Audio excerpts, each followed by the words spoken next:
Hello, everybody, and welcome back to the Men's Couch, a radio show about men's mental health. I'm Alex Ennan. Oh, I'm Micah. Hi. I'm back from COVID. Yeah, I'm he's back from back. COVID. He's alive. I have a cough though, so He's get alive. used to that. Okay. And Oh, I'm Chloe. yeah, we have Chloe. And yeah, welcome back to the podcast. Before we start, don't forget to follow us on Spotify at Men's Couch, and don't forget to follow us on Instagram at Men's Couch. Micah, take it away. Oh, hi. So today we're gonna talk about grief and sad stuff, very depressing stuff. We're gonna get out the napkins. Yeah, grief. Grief is something. Sorry, I have a cough drop in my mouth. Nathan's in the background. Nathan, do you want to say something real quick? Hey everybody! And the mic. Oh, Nathan's here. Hi everyone, I'm in the back. Okay. So, yeah, grief for me, can be about grief for me is about disappointment. What is grief for you? I mean, I guess that, and also, I mean, it's one of the major, so there are stages of grief as well. Are there? Yeah. Mm-hmm. Yeah. Okay, I read a book about grief that kind of deconstructed the stages of grief and said that there's not really there's not What? there's not really stages of grief. There's that grief shouldn't be looked at as stages. I mean, it can be sometimes. I have a whole perspective on it. Can you tell, Chloe? What? About what? I mean, overall, grief is not only about disappointment. You know, I would say it's kind of a roller coaster of emotions. So overall. Yeah.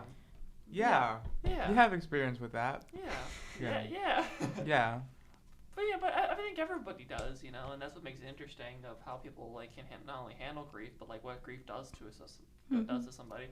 What do you think, Chloe? Well, I've been through a lot of grief, especially when I was younger, and also more recently within the last year. Mm-hmm. But it's a roller coaster, but you get through it, and it gets easier. Quote unquote easier. But there's still always that semblance. I've lost three of my grandparents in my lifetime, so all of my grandparents are gone now. But one was one of my biggest role models, which I lost her last year, at the beginning of the school year last year. Yeah. So that was rough for me. Adjusting to college and then also losing a grandparent as well was a roller coaster. And and there's so many things with grief. Oh my gosh, there's so many things. I feel like for me, grief. My recent experience with grief is really just about understanding that it's acknowledging reality, and that is very hard.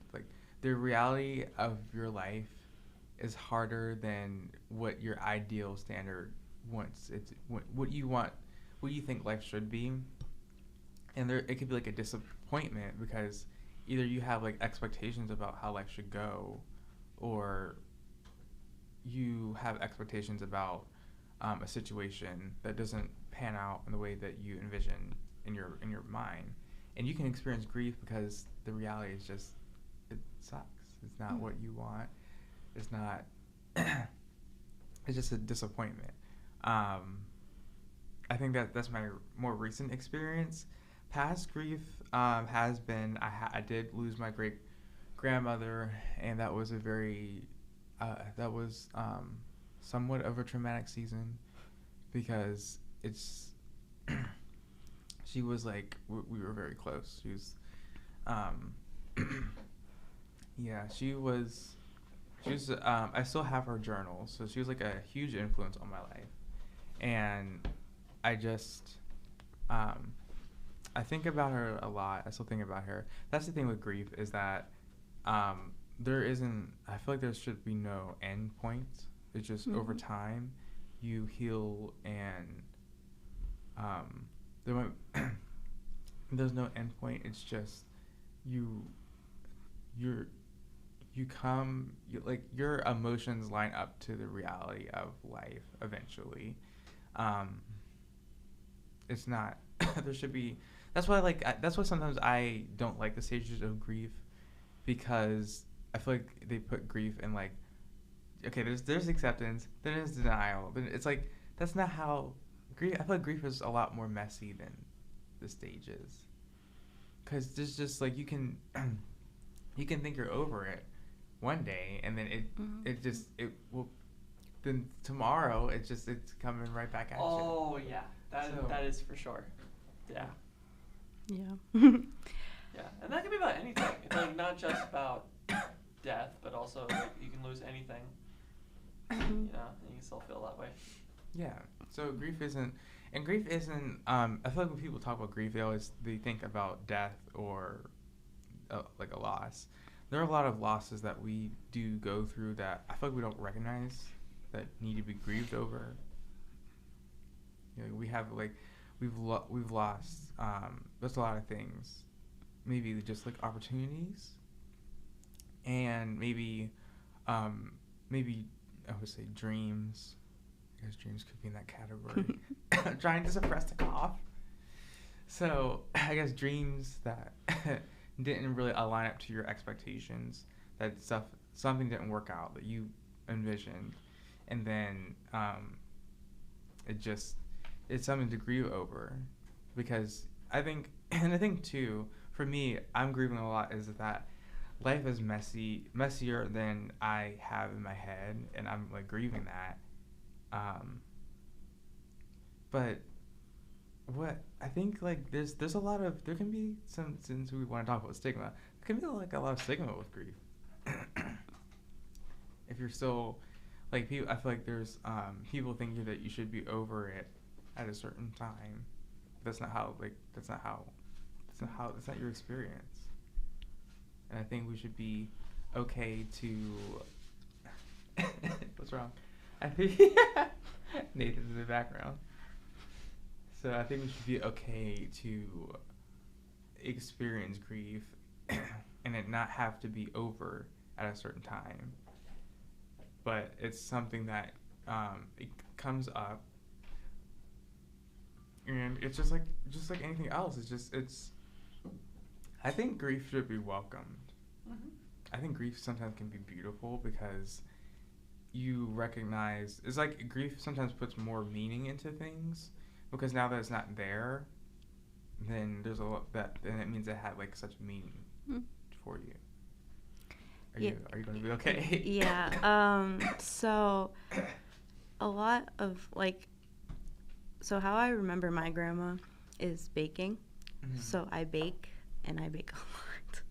Yeah. So I love to bake, and it's one of my stress relievers. But I grew up learning how to bake for my grandma at a very young age. Mm-hmm. And I still do that. And I use her recipes. But it just brings the feeling of her being there.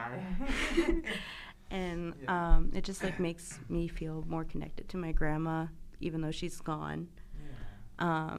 And she was one of my biggest supporters. So being at college, the last thing that she asked me before she passed was, how's college going? Oh. So I still remember that, and I use that to drive me to continue on with school. Motivate. Yeah.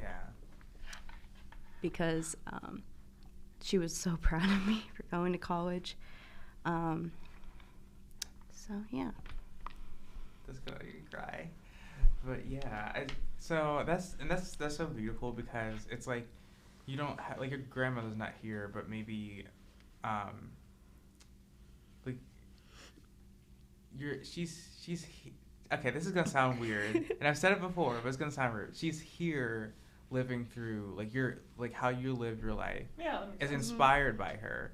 So it's not that she's like here, or whatever you believe in. I don't know what you believe in. but like that she is here through you.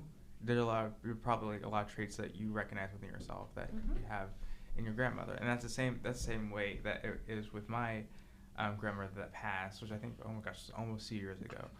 So, and she passed around Christmas. I think before she passed, a thing that I remember her saying is to keep education as number one, and keep reading books. That's what I remember her saying, because she noticed that I read a lot, and that's like something that like is still with me, even though she's not here.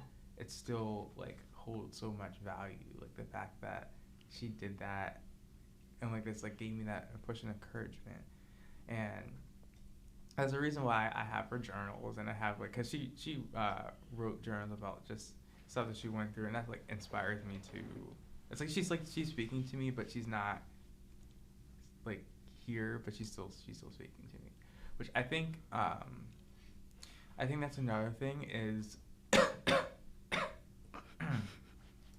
making something. I like the fact that you mentioned baking, because you make something out of like the grief. Like your grandmother's not here, but that doesn't mean like you still can't do baking, or you can't still do whatever like activity that you did with that person that's not there, that's not like in your life anymore. You do that, you it's like, and like for me, I guess like for me, it is reading, because she like we're both avid readers, so it's it's doing those things, being inspired to do those things and make something out of the grief, and kind of like also you're also celebrating that person's impact on you. So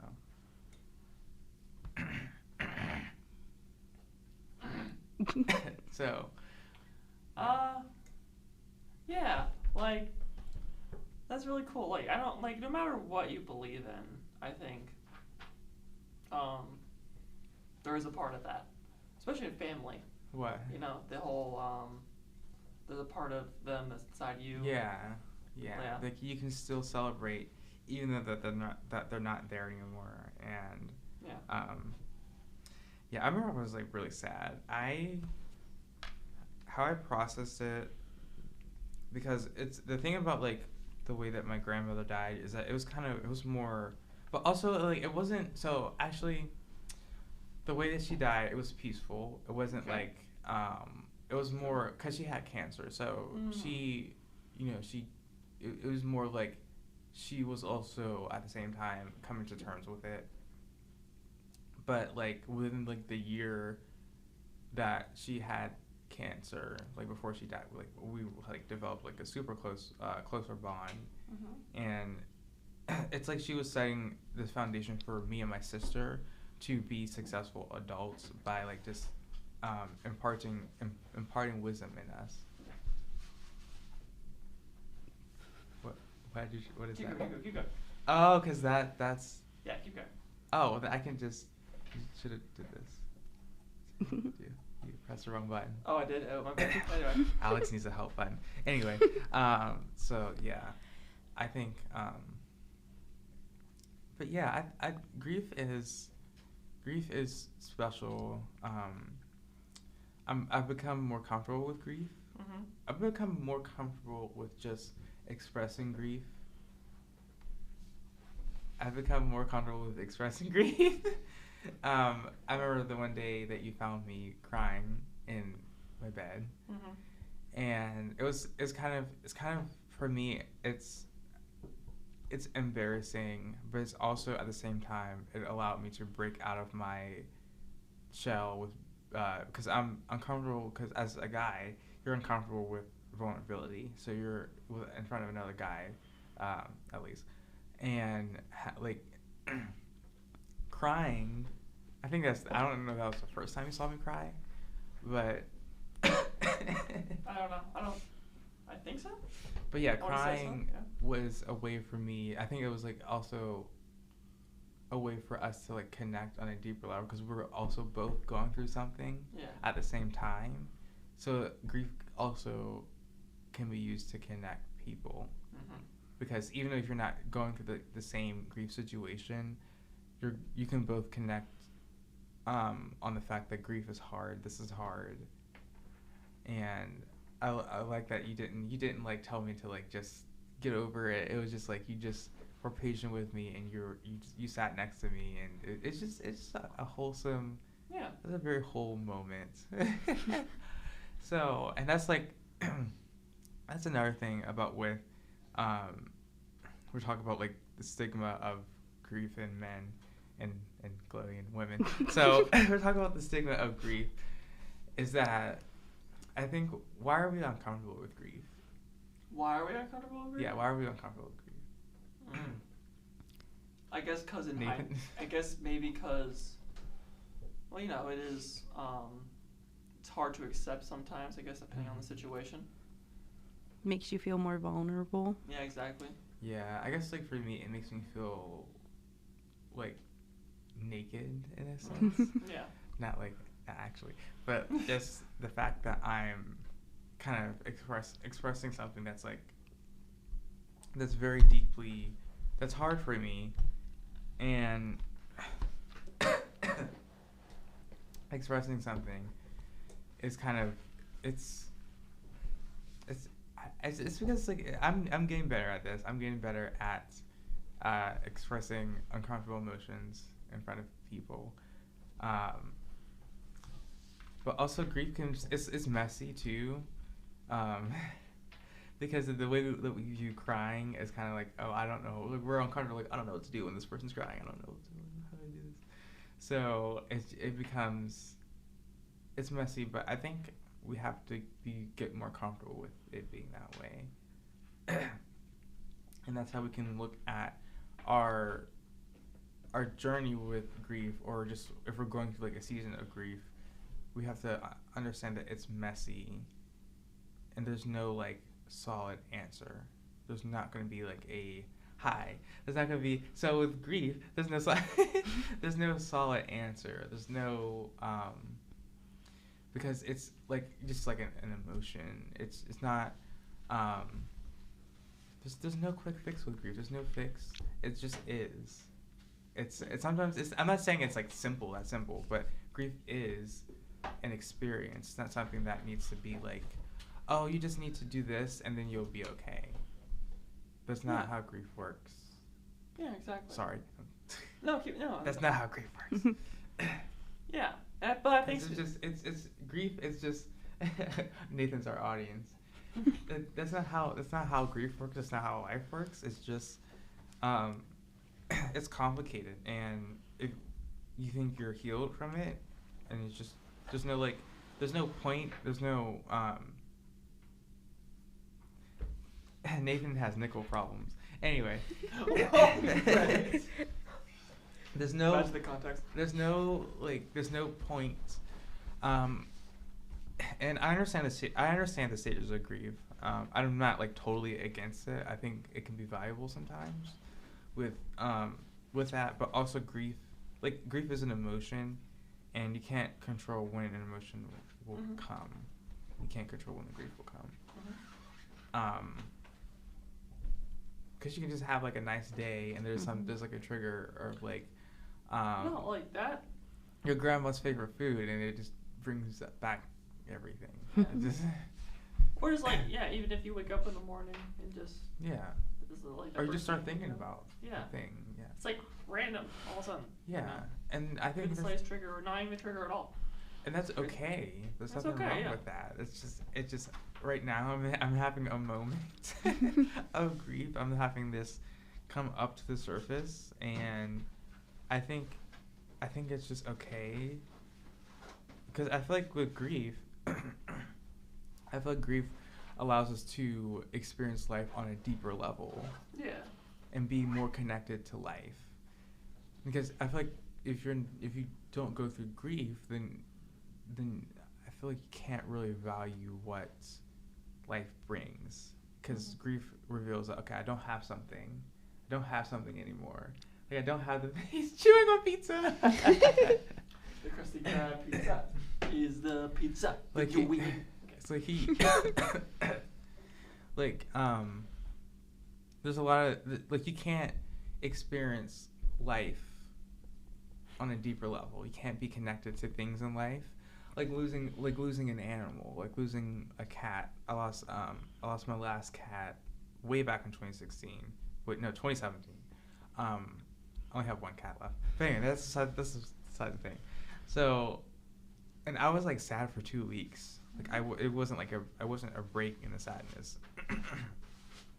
And it's like, it's so, but looking back at it, it's actually a beautiful thing because I was connected to my cat. Like it's a connection that you have.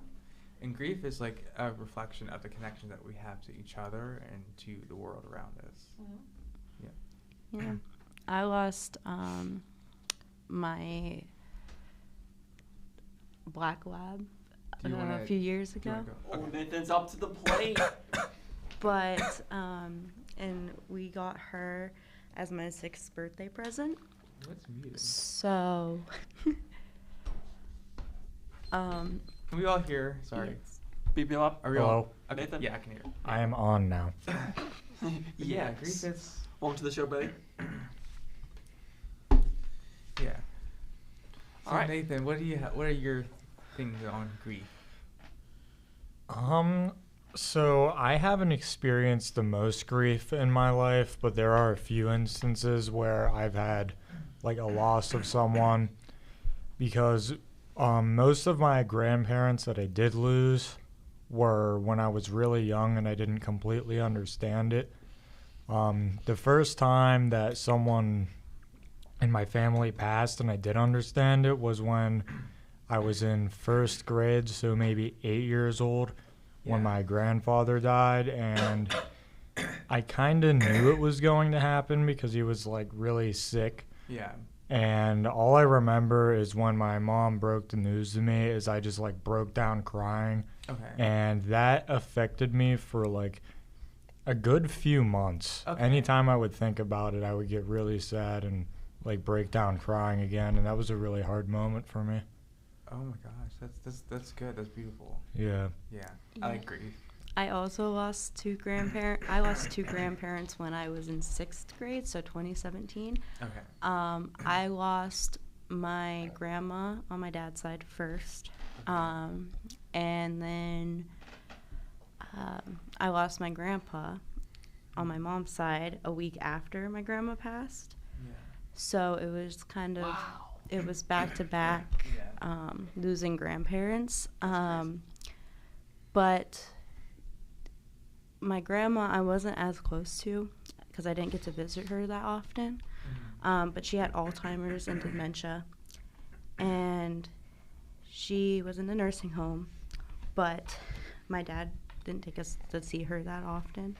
But when we did see her, she would remember me and my little brother, but she wouldn't remember which of her sons my dad was until until he said Jeez. because she had Alzheimer's and dementia. Yeah. But she remembered me and my brother as we walked in.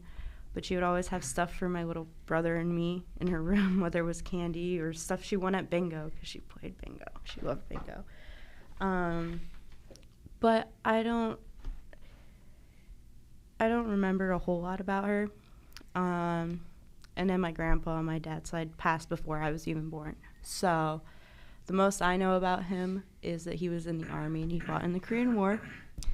That's about all I know.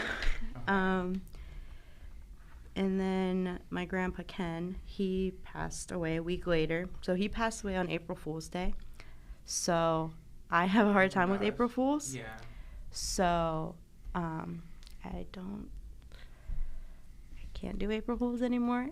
It makes me cry. Yeah. So we said it was his greatest April Fool's joke of all time. Oh my gosh.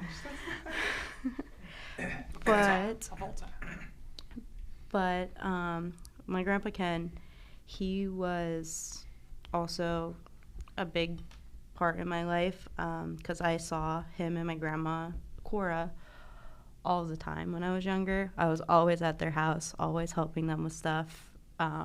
Whether I was baking with my grandma, cooking with my grandma in the kitchen, or going outside into the garage with my grandpa, because my grandpa was an auto mechanic. The closeness really brought out the grief. Yeah. Yeah. And I consoled my grandma at my grandpa's funeral. So, like, 12-year-old me was consoling my, 60, 70-year-old grandma. That was hard. But then I lost my grandma Cora this past year. And I actually, I wrote the tribute for her funeral.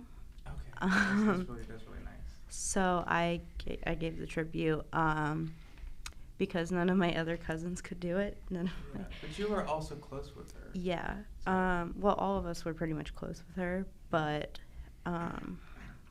also she lived in my house for a couple of years after my grandpa passed, until we got her into the Billy Brown building, which is for older folks. It's an older folks home. It's not like a nursing home, but it's like an apartment building for older senior people. living. Yeah, senior living. Yeah.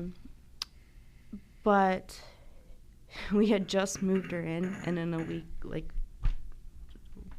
later she passed. But she died from Legionnaire's disease, so it was an autoimmune disorder that basically slowly killed her. And that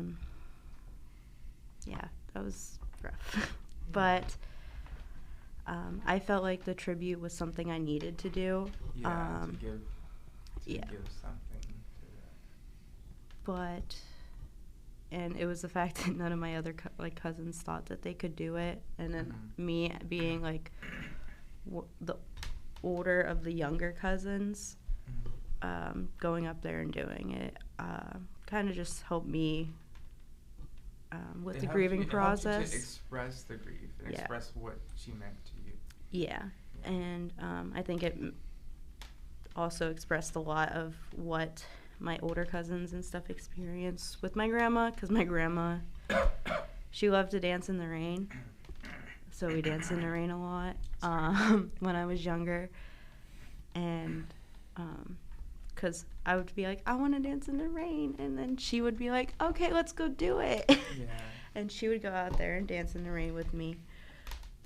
But that's really beautiful. Yeah, it's really sweet. I love my grandma. And yeah, she strove for me to be kind to everybody, because that's how she was. She was always welcoming to anybody that walked into her door or her house. Her like traits, those traits are like inside of you. Yeah. Yeah. And that like inspires you to be kind to other people. Mm-hmm. And that's what I feel like with with like grief, there's the old things like that die. So I don't want to go dark, but that die. But also when you go through the process and when you find a sense of healing, you also grow new things. Like just, it's like with like ash, or with like volcanoes or ash, and like over time the ground, or like a butterfly. Yeah, something like that. Like a butterfly. So it's just in a way, part of the story ended, but also there's a new beginning that can begin. That's the way to see grief. Not all grief is like that, and this is that's like how I see grief sometimes, especially with my relationship with my grandmother. The hardest grief for me is ambiguous loss and unresolved grief. I guess it was when a situation is unresolved, and that's the worst. Or when you can't control. Okay, when someone is sick or something, or when you know that they are sick, and there's like no cure, or just like there's no. Nathan had a moment. I'm good. when there's no way to really quote unquote fix a situation, and that's the biggest thing for me, because with me, because I have anxiety that triggers like my control thing, and I can't control it. I can't help help this person out, or I can't heal them, or in any way, shape, or form. So that there's a grief in that. We don't really see that as grief. We don't really see that as a loss, but it is a loss because you're losing out on the situation or what you can't control. Because no one died or nothing.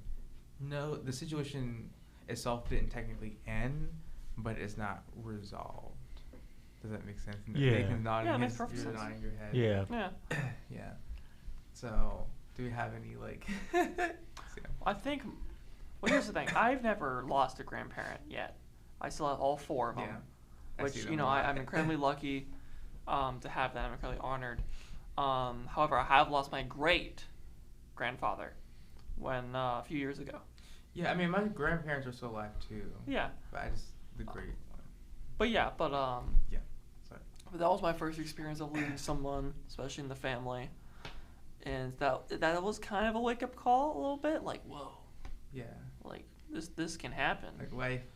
You know, life goes on, but like it was kind of a wake up call for younger me, and it affected the family a bit. But no, it's interesting how, especially since, what's the word? You don't know what you got until it's gone as well. You know, I love my great grandfather, and we did realize he was going soon. But when he was gone, it was like there was like this void a little bit. Yeah. Especially during absence. like the Thanksgiving after. Yeah. Like, ooh. Something is not was- here. Yeah. And I think that's when it also can really hit when like it's not necessarily about the fact that sometimes it's not about like the fact that how they died, but the fact that they're not here. The Just absence. the absence of that empty It's like- chair at the table. You know? Yeah. Yeah, Second. I have a lot of experience with that actually. Yeah. My grandfather, we used to always celebrate Thanksgiving at his house, Mhm. and eventually whenever he passed, it's like, because he was the one that would host it, and it was never the same. We didn't get together with any of the other family. Yeah. It was essentially just me, my parents, and then my grandma. Yeah. And Thanksgiving's always after that been really hard for me, and it still is, because I remember what it used to be and how great it was with my grandfather, and he's not there anymore, and it's nowhere near the same of what it was. Exactly. And that's how it was with. That's what it is. Does anyone else get like Christmas sadness or grief? I get it sometimes. Like the Actually, that's when winter I'm like the blues. most kind of happy. Oh. When I'm the most sad. You can go. I'm saying. Above that. Yeah, but it's like I kind of get what you mean though, a little bit. Yeah. because this one, like, you know, your family's around, and you know, members that aren't there anymore, it triggers that up because, well, grandma's not coming in with her pie, or I'm not going to be able to get, so, you know, I'm not going to be able to go over granddad's house because he's gone. So it kind of hits in those moments, and then just like even in the absence of the personality of what they bring to the family, it's like it's not the same. It's not there. And it's like accepting that aspect isn't there. So I'm gonna be honest. Okay, I did grieve a little bit when I was in my quarantine. Because it's more of, okay, I don't have the same, and to the listeners, when I say quarantine, I'm saying quarantine when I had to quarantine, not like during the quarantine, when I had to quarantine because I had COVID. So, That's where he was last week. because I don't know, it's just that absence of, okay, I have to be in bed all day. I can't like move around, and my my friend family. I'll get you friend Aww, family. yeah. Family. I don't know how to say it. They're not here, and they can't. Their presence is not there, and it was hard. It was hard because a huge part of my routine was gone, and I had to just figure out a way to just rest and do nothing, which that could be a whole other episode of what I learned during COVID. But and also you guys said that you missed me, so Yeah. it's like when it's like you guys went through a loss of me not being here. It wasn't like I died, but it was like a loss of the normal, a loss of what's considered normal, a loss of presence. And I think even those, because I feel like even in those moments, I feel like grief is still valid, no matter how big or small we think it is. Like even if it's like you lost a pet, you lost a family member, you know your situation changed, you have COVID. It's the grief. There's different situations of grief, and I think we should use grief to come together, and and kind of I think it's also it can be messy and difficult of how to I was like, what happened? Of how to support someone when they're grieving. It can be difficult of knowing like what to say, because, or maybe not what to say, but maybe just being there to just listen, because sometimes saying something it just makes it worse. So I think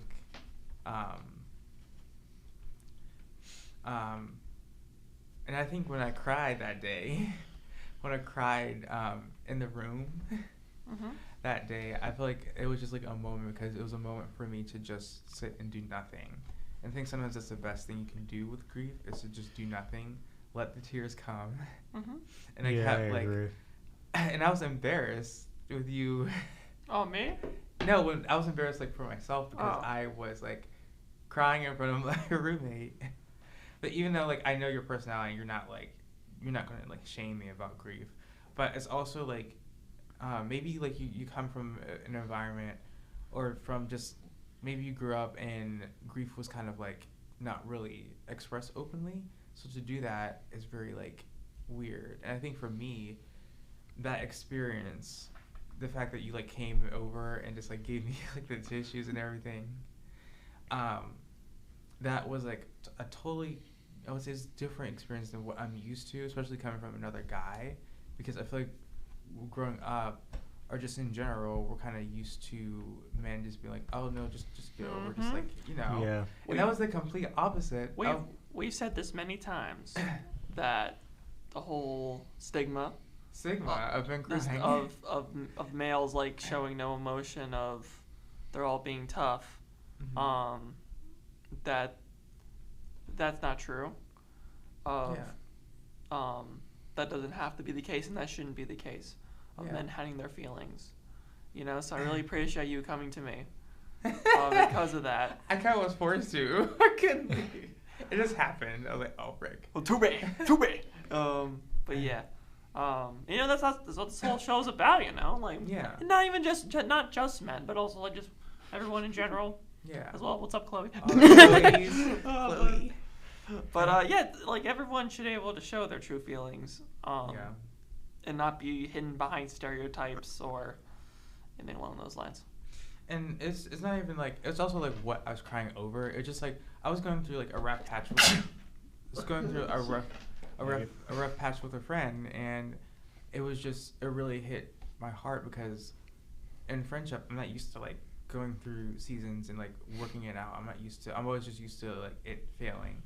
So I think that also like I was also crying over that, of just the fact that I don't like, it's just I was just like crying. You're just crying over the situation. It's not like, I think people think you have to have a valid enough reason to cry, but sometimes it's just cry. Just cry, man. Cry because life is hard. And I think you were kind of like, I don't know if you're crying. You're sort of crying too, but like we were just like kind of like holding each other. Yeah. And it was like a wholesome moment of like we're both going through something that's very difficult, and it just is. We didn't try to fix the situation. It's just we were just processing it, and I think also like that needed to happen for me to get more comfortable with showing my emotions, because I think we probably all can maybe relate to this. Like growing up, maybe grief and crying wasn't really like it wasn't normalized, or just I don't know. There's a stigma, and I think there's still a stigma, And I think to combat it is just allowing it to happen. Because you can fight it all you want, but like it's gonna it's gonna come out. No, yeah. In my case, No, I think that goes for everybody, really. Yeah. You know? Yeah. Yeah. Yeah. I won't go into my situation, but essentially, like that also helped as well. Especially when like, I mean, this isn't like the case all the time, but like when you're going to somebody, and they're also going through something, as well of grieving, I feel like that would boost both parties. Yeah, it And I makes you think feel like you're less alone. Mm-hmm. It makes you feel like you're less alone. I thought you were okay. It makes you What? feel like you're less alone, and it also builds that connection that you already have. Yeah. So Because I think sometimes we forget that other people also are yeah. going through stuff as well. Yeah. So whatever, Yeah. not only if you can help somebody, but also they help you at the same time. It's it's a win-win. And I think that's why we feel so maybe afraid of being vulnerable is because we might be intimidated by someone else in the fact of how we perceive them. Like I can perceive you as like, oh, he has like such like the perfect life and everything, or whatever. Like you can like have that perception of someone, Mhm. or Nathan, you have such a perfect life. It's just so good. And look at my life. I just like when I cry in front of you, or when I like have a breakdown in front of you. It's for me it could be like embarrassing because like I'm having a breakdown in front of this perfect person that I perceive as perfect, and I think that to bridge that gap is to have both people like how we did that one night to just let it out because Mhm. it shows that okay everyone has something to deal with. What do you guys think? Nathan, Chloe, what do you guys think? How do we support someone with a grieving? That'd be a good point. Yeah. Yeah. I guess it's just having a sense of empathy. Mm-hmm. And I mean, you don't have sometimes you don't have to completely understand Mm-hmm. what somebody's going through. It's just to be there to support them. Like even if you don't know what Exactly is happening. yeah, like what they're feeling, what their emotions are. I feel like just being there for them is it holds more weight than just letting them. From what you say. Yeah, and then Okay. just letting them fester with the grief and just hold it inside. Because I know I did that when I first came here, when I lost my grandma. Yeah. Because I really didn't know a lot of people yet here, and it was hard for me to open up, Yeah. especially about that since it was so personal to me. And it was just finding those people that are supportive and The safe community. yeah, safe, and just having a safe space to talk about Yeah. the things that happened. And I still have a hard time talking about my grandparents, but I've gotten better at it because I've talked about them in presentations that I had to do for argument research or for reading and writing or public speaking. I recently talked about my grandparents in my speech that I did, and my professor really thought that was great that I did that and that I made it more personal with my speech. So, yeah. Nathan, how do you support someone with grief? I just try to be there as best as I can to let them know, like, hey, you can talk to me, anything you want, and just show them that I'm supportive to them. I think that's one of the hardest things to really, show your support for because you It can can't. be awkward. Yeah, and you also can't fully understand that person's situation because each relationship that someone's going to have with someone is different, so you don't fully understand it. You might be able to resonate with them a little bit in the sense like, if someone lost a grandparent and you lost a grandparent, you can kind of like feel a little bit of what they're feeling, but each relationship is different, so it's hard to be able to know exactly what they're going through. Yeah. So the best thing to do is just show your love and support to that person and let them talk to you about it. And sometimes you don't have to give much input. Them just talking to you can be a whole world of help. So you guys are saying that you don't have to have like the right words to say, but more of like your presence matters, the fact that you're listening. Yeah. Okay. How do you support someone with grief? Okay. That kind of happened like last week, or what was that, a couple weeks ago? I mean, personally, I always try. But I always feel like I sometimes don't know what to say. Yeah. But I usually just try my best, just being there for the person. Or Is definitely number one for me. Giving them tissues. Huh? Giving them tissues. Or giving them tissues. That's also where. Going over to. I mean, kind sit of. beside them.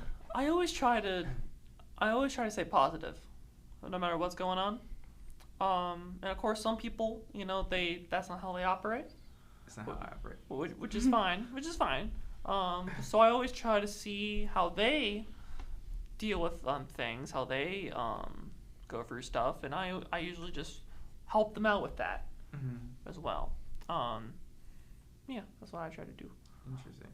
Yeah. Micah, how do you support? I'm just kidding. Yeah, hey, so Micah, what do you think of this question? I think for me, it's like a myriad of things. I think for me is asking questions about the situation to the extent that the person is comfortable sharing. Like asking about it, because you want to like remain in a curious position. I ask questions because like I don't know what that experience is like. I don't know like what is it like to lose this family member. Because if you've never lost like a grandparent, you might want to ask like, okay, what is that experience like for you? Like like what's going on? And I'm a big hugger, so I like hugs help. Also, what I don't like is, again, telling someone that like it's sort of like minimizing their grief to make to decrease the awkwardness. Like, oh, it's not that bad. Like this is not helpful, and I think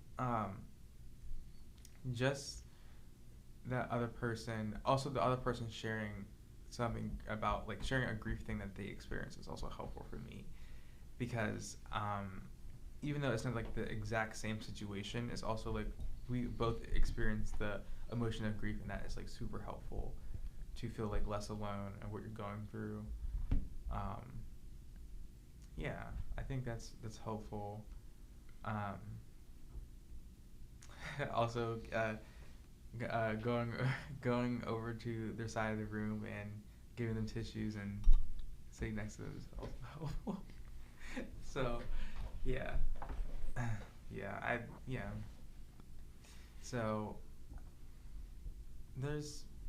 I think grief, maybe our experience with grief needs to be widened in a way that we need to just allow it to be and be comfortable. I'm becoming more comfortable with it ever since like maybe it's like since you meet like certain people that are like safer to you, like a safer person to you than what you've experienced. You become more comfortable with the grief experience itself. And it's also, it can be like it's gonna be uncomfortable. It's uncomfortable. Okay, it's not like and it's like and that's why I kept laughing that night when I was crying. Yeah. Because also like it's also uncomfortable. It's also like it can also be awkward. Obviously, yeah. Especially like if you're like used to minimizing your emotions or minimizing your grief, it's going to be uncomfortable at first, but it's something to do. Also, I'm going to like just mention like the regular things like journaling. I love to journal.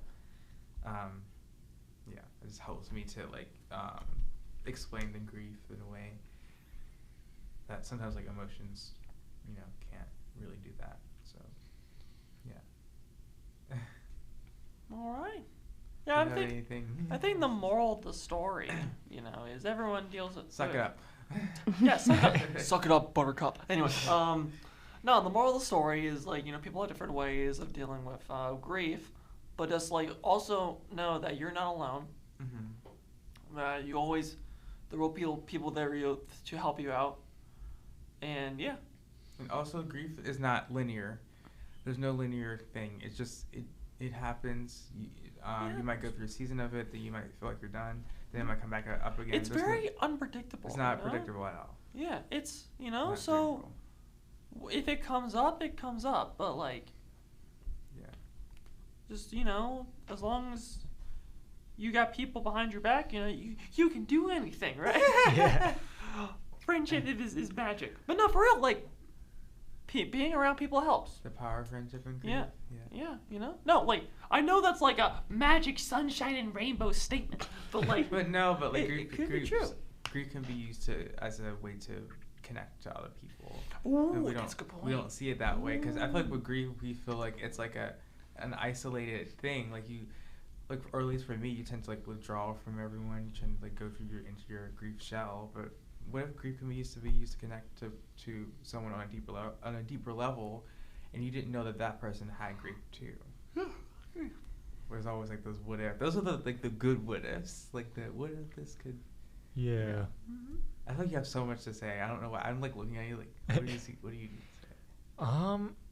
I don't have too much input for this topic. I don't have too much experience with it. Yeah. Okay. But yeah, I think that those are my closing sentiments. Yeah. Chloe, do you have any closing thoughts? Not really. I just think that everybody goes through grief in their own way, and some people close themselves off, or some people express it. But it just helps to have somebody to support you through it, and it's easier if you don't completely close yourself off, so you're not like a closed door. Yeah. And hold it inside, because it makes it just feel like you're alone, and there's nobody else that is going through the same thing that you're going through. But a lot of people kind of have that kind of empathy towards you. Yeah.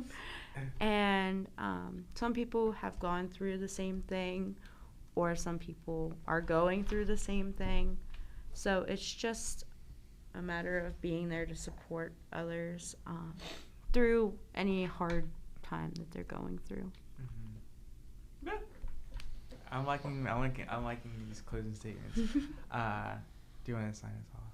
All right, guys. Well, I think that's all we got to say on this topic.